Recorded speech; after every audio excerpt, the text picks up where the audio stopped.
Salut tout le monde, allez aujourd'hui je vais vous montrer comment je change d'aile sur l'eau en parawing. C'est ma technique empirique, si vous avez des conseils ou d'autres techniques qui sont meilleures, n'hésitez pas dans les commentaires. On va considérer que l'aile a été plaquée à la méthode Dimitri. Je ne sais pas si je l'applique bien, mais c'est une des dernières méthodes qui semble fonctionner. L'aile, la barre écartée de l'aile, des lignes, on prend le coin en bas, on fait comme ça, après accordéon, et accordéon, et là j'ai ma petite aile dans la main. Donc là je me suis arrêté, je me suis mis sur ma planche à califourchon, je suis dans l'eau, je suis remonté un petit peu au vent avant parce que je vais être déporté sur le plan d'eau.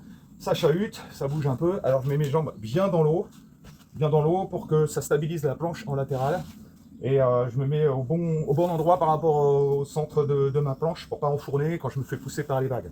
Une fois que j'ai fait ça, je pose ma parawing ici, j'enlève mon sac dans lequel j'ai la seconde parawing, je prends ma parawing, je la mets sous le bras, j'ai mon sac ici que j'ai sécurisé avec un petit mousqueton au niveau des fermetures éclair. Après chacun son sac, ça c'est le sac de l'asto, c'est des fermetures, il y en a où c'est des sacs qui s'enroulent, voilà, chacun votre technique. En tout cas moi je l'ouvre, pas complètement, parce que ça va me faire un petit fond de sac qui sera plus facile pour ranger ma parawing. Je sors l'autre, je la mets en dessous, je la cale sous mes grosses cuisses, et je reprends ma para, je la mets dedans, tout en essayant de maintenir sa position, c'est-à-dire la barre bien séparée des lignes.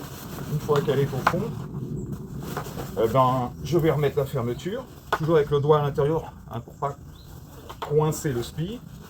Pareil de l'autre côté. Moi je vous le fais avec les mouvements, hein, parce que ça a l'air facile comme ça, mais si on est concentré, qu'on fait ça méthodiquement, il n'y a pas de problème. Je mets mon petit bout de sécu, voilà, c'est ma petite bidouille, j'aime bien bidouiller des trucs.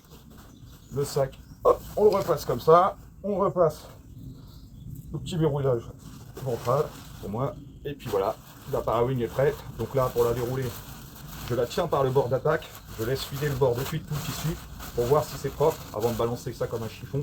Ça m'a l'air propre, ça m'a l'air tout propre, la barre a l'air propre. Ah non, voilà, très bon exemple, j'ai un petit tour, très simple, et là, hop, c'est bon, je peux redéployer, et c'est fini. Essuie-glace des mains.